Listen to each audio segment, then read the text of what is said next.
What's up, guys? Welcome back to another episode of Redline Racing Garage. So today we're gonna hop in the CLS and we're gonna do some driving, some cruising. We're probably going to get to some pulls.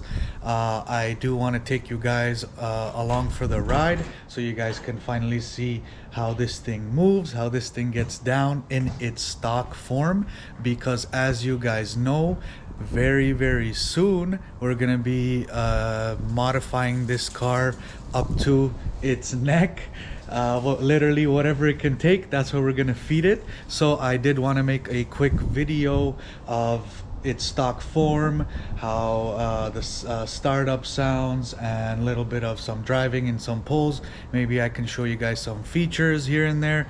So pretty much this is a dedicated episode to the CLS for the first time, and let's get right into it.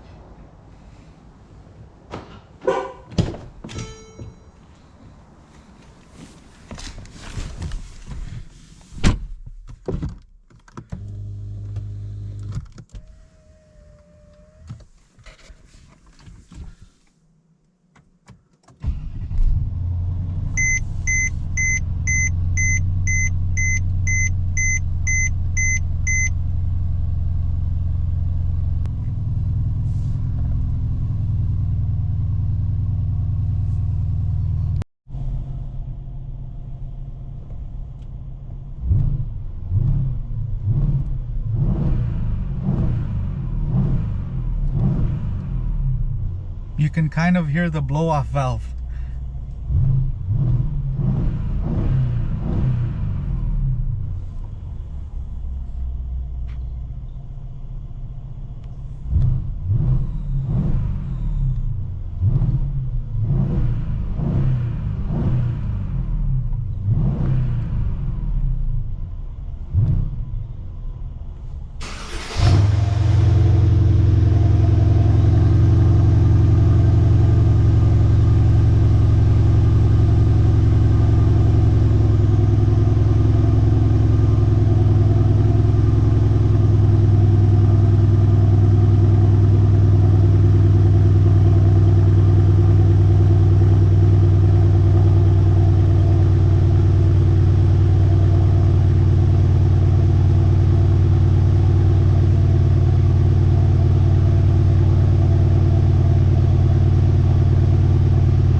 So let's take this thing on the road.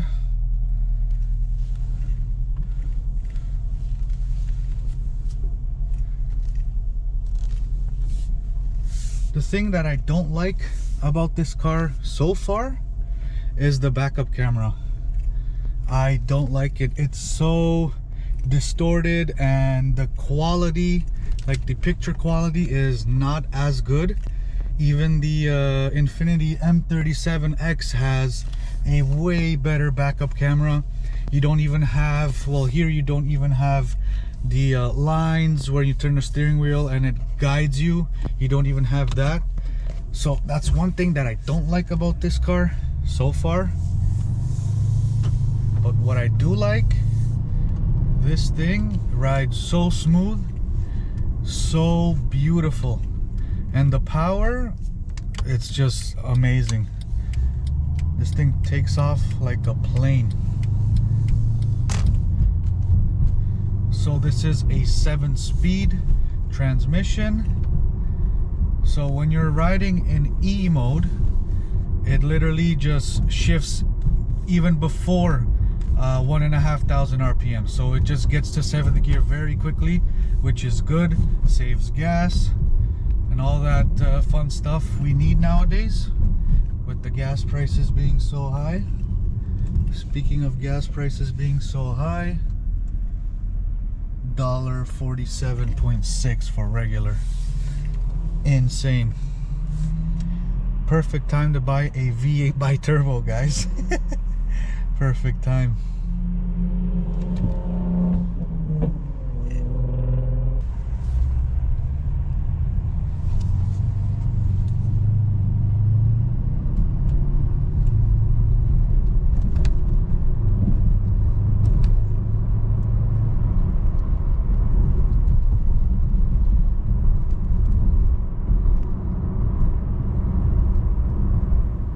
So I will be doing like an in-depth full review on this car in a future video. So I'm not really going to talk about a lot of the features when there's, don't get me wrong, there's a lot of features to cover on this car, and we will get to those in a future video. So right now we're just gonna kind of take it out for a quick little drive, do a couple pulls here and there, and get a couple sounds out of this thing, and then we will be doing a full-on review in the near future. So there are 3 modes on this thing. So you have E, then you have S for sport mode, and then M for manual mode. So for manual mode, you have these paddle shifters right here, these tiny little paddle shifters, which I think they are a really nice addition. They look really nice. They are kind of hidden, so you can't really see them. I don't really like those huge ones. Maybe they are easier to grab and to push when you're doing a pull or whatnot, all that kind of fun stuff. But I do like these little ones which are kind of hiding behind the steering wheel. So that's a nice little feature. So right now we are in E mode, and just gonna go on this street and we're gonna put it on sport mode, and then this way the transmission kind of knows that you want to put those RPMs a little bit higher. It's not gonna shift literally like from 1st to 7th gear in under, I don't know, 50 kilometers an hour. So we got it in sport mode. Another neat feature it has is sport suspension and comfort suspension.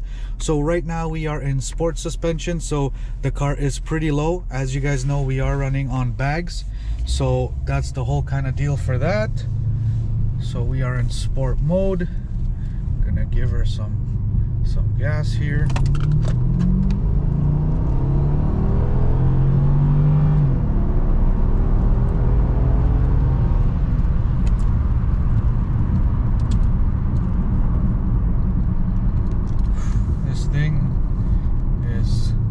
Quick, guys. Like, as you guys know, I have a couple fast Hondas, so it's nothing new for me. Like the power, we've been there, we've done that. But with this thing, it's a whole different feel. It's not mostly like, it is about the power, don't get me wrong, but it's literally like the whole feel of the car, like the way it's designed and everything. Like, it makes you feel like you're going fast in a different kind of manner. So it's kind of hard to explain. You guys would have to kind of be in the passenger seat or in the front seat and kind of feel it out for yourself. But that's practically the best way that I can explain it. So with a pretty big V8 that's a twin turbo, you really feel that torque on the down low. So at about 1.5 to 2,000, that very small range, you feel pretty much most of the torque. Pretty much about 350 to 400 torque, you already feel that on the low end. So pretty much just touching the pedal and you're already moving with this car. Even though it's such a heavy car, it's over 4,200 pounds, this thing picks up and it goes. Like even cruising just under 2,000 RPMs, you don't even have to push this thing, and it just goes, it moves. Lots of low-end torque, lots.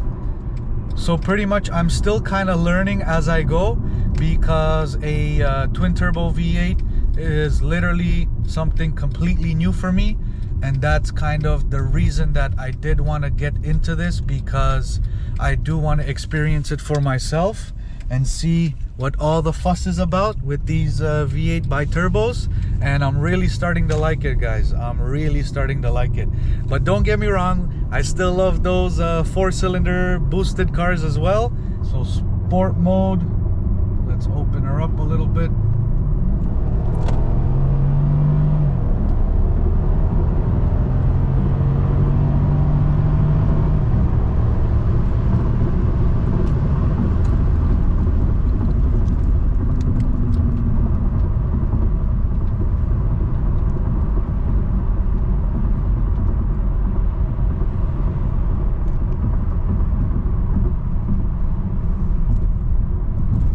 So for a stock car, this thing, like I said, moves very well. I can't even imagine doing a little bit of some exhaust work and tuning this thing at maybe, I don't know, 20 to 22 pounds of boost. I can't even imagine what this thing is gonna do, guys. This thing, it really surprises me. For a stock twin turbo V8, it moves. Alright, so let's put this thing into manual mode. So we got the paddle shifters now. So 5th gear, 4th, 3rd,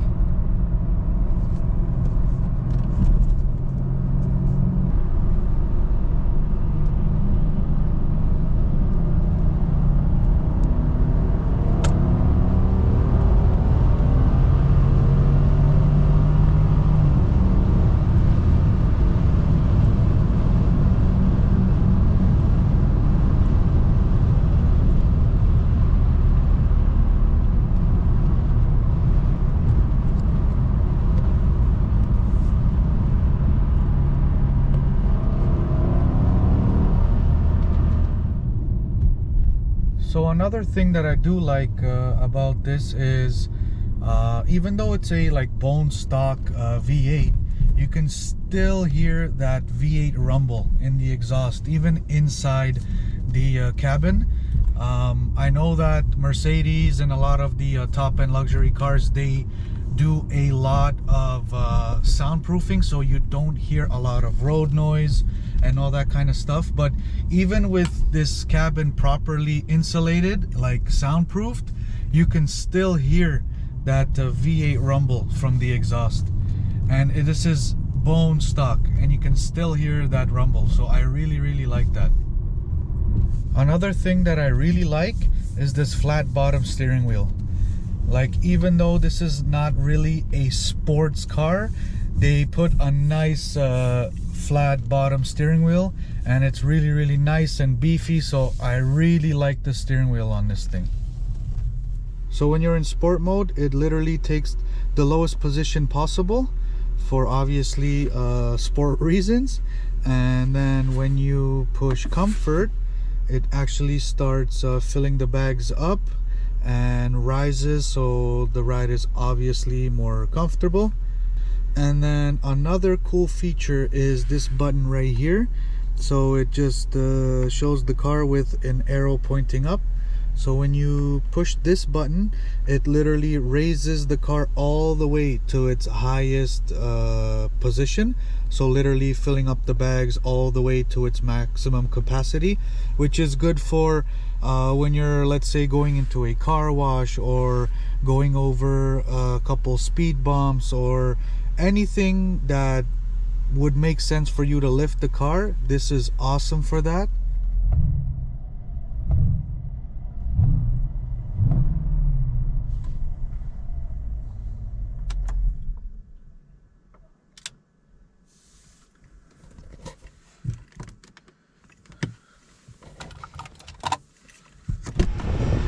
And then when you shut off the engine, get out of the car, you close the door, you wait a couple seconds, and then literally the whole car just sits down into resting position. And yes, I know guys, me talking about the air suspension, it is really nice, but I know what you guys are thinking. And yes, it is a expensive fix once something does go wrong, once the compressor goes or the bags do start leaking. But I was made sure before I purchased this car that everything was working. No bags were leaking, the air compressor was working, it filled them up whatever it needed to, and then decreased it whenever also it needed to. So I was made sure that before I bought this car that everything was working, because I know that the air suspension on these things is notorious for leaks.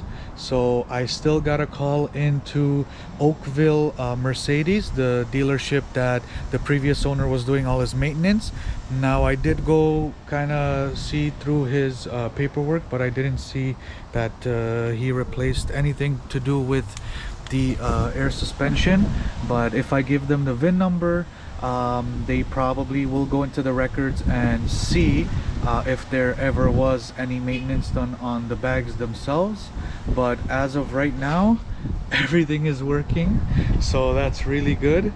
So I know what you guys are thinking. Yes, it's really nice to have air suspension, but it's a costly decision.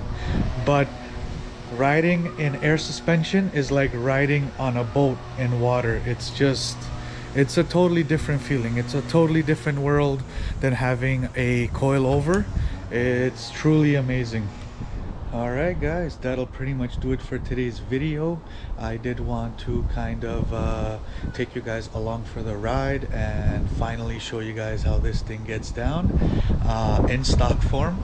Now probably the next video will be a resonator delete, so we can finally get some more sound out of this thing and actually get the true V8 sound.